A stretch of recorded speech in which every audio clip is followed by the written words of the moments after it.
Hello friends, कैसे हो आप। अपने ब्यूटीफुल रेसिपीज़ हिंदी में आप सबका बहुत बहुत स्वागत है। आम का सीज़न है तो आमरस तो बनना ही चाहिए, लेकिन यही आमरस अगर बिना कोई मशीन का या कोई तामझाम ना करते हुए बने तो और भी मीठा लगेगा, है ना। तो चलो आज कुछ ऐसी ही रेसिपी देखते हैं जो बिना मशीन और बिना तामझाम से बने। तो यहाँ मैंने 3 आम लिए हैं।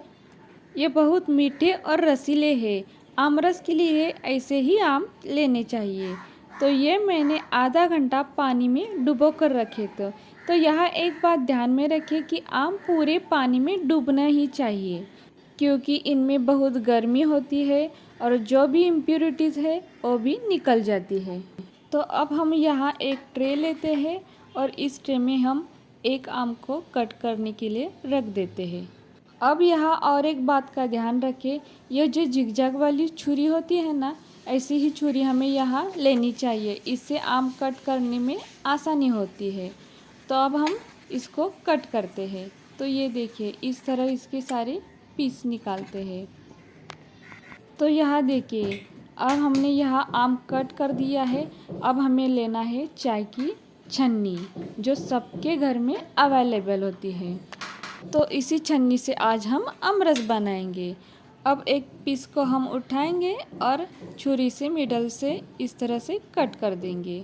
अब ये पीस हमें छन्नी में इस तरह से रखना है और ऊपर से थोड़ा सा प्रेस करके इसको इस तरह से गोल गोल घुमाना है। तो ये देखिए कितना अच्छा रस निकल रहा है ना।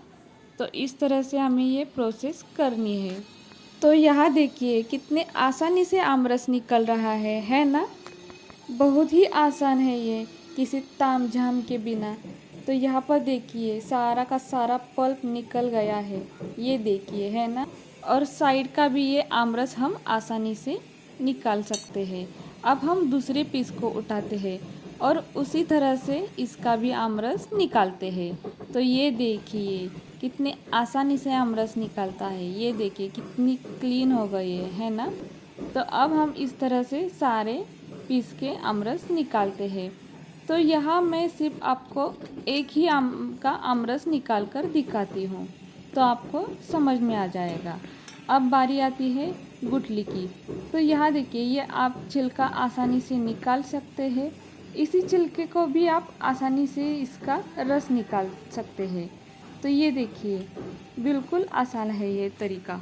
तो ये देखिए ये सारे छिलके अब रख देते हैं और अब हम गुठली को उठाते हैं और इस छन्नी में रखते हैं और गुठली को भी इस तरह से प्रेस करके गोल घुमा घुमा के इसका आमरस निकालना है। तो इसका भी आमरस बिल्कुल आसानी से निकलता है। ये देखिए, आप देख ही रहे होंगे कि कितने आसानी से ये सब बन गया है। तो इस तरह से इसको गोल गोल घुमाना है और ये देखिए गुठली का भी आमरस आसानी से निकल गया है। तो अब हम इसको भी साइड में रख देते हैं। अब हमें क्या करना है, सारे के सारे आम का हम इसी तरह से आमरस निकालते हैं।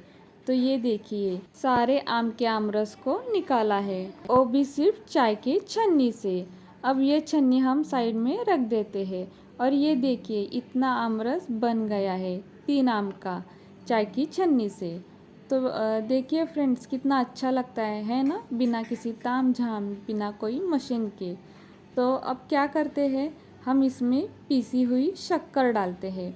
तो यहाँ मैंने 2 चम्मच पीसी हुई शक्कर डाली है।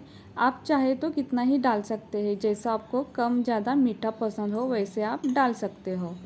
तो अब हम इसके साथ डालते हैं आधा चम्मच इलायची पाउडर। तो इलायची का स्वाद मुझे बहुत पसंद है, इसलिए मैं इलायची पाउडर डालती हूँ। आप चाहे कोई भी इसेंस वगैरह ऐड यहाँ कर सकते हो। अब हमें क्या करना है, एक बड़े चम्मच से इस तरह से मिक्स करना है, अच्छी तरह से इसको मिक्स करना है। तो ये देखिए कितना अच्छा आमरस हमारा बनकर तैयार हो गया है। आप चाहे तो इसमें पानी डाल सकते हैं। दूध का इस्तेमाल ना करें, दूध से अच्छा है कि इसमें पानी ही ऐड करें। और आपने देखा होगा कि इसमें बिल्कुल भी कोई लम्स मतलब चंक्स नहीं है। तो देखिए कितना अच्छा आमरस बन गया है चाय की छन्नी से। अब हम इसको क्या करते हैं, एक बाउल में लेते हैं। तो और एक बात यहाँ पर ध्यान में रखना है कि अगर आपको स्टोर करना है ये आमरस या आप बहुत देर के बाद खाना चाहते तो इसका कलर चेंज होता है। तो इसके लिए क्या करना है, एक कांच की बर्तन में ही यह आमरस रखना है, इससे इसका कलर वैसा ही रहता है। तो ये देखिए गार्निश के लिए हमने कुछ ड्राई फ्रूट्स यहाँ डाले हैं, आप चाहे तो इसे स्किप कर सकते हैं। तो ये देखिए हमारा आमरस बनकर तैयार है। तो मुझे कमेंट पर करके ज़रूर बताना कि ये आमरस कैसा बना है और आमरस बनाने का तरीका आपको कैसा लगा। अगर अच्छा लगा तो प्लीज़ मेरे वीडियो को एक लाइक ज़रूर करें, नए हो तो चैनल को सब्सक्राइब करें, साथ में बेल आइकन प्रेस करें। अब मिलते हैं एक नई रेसिपी के साथ।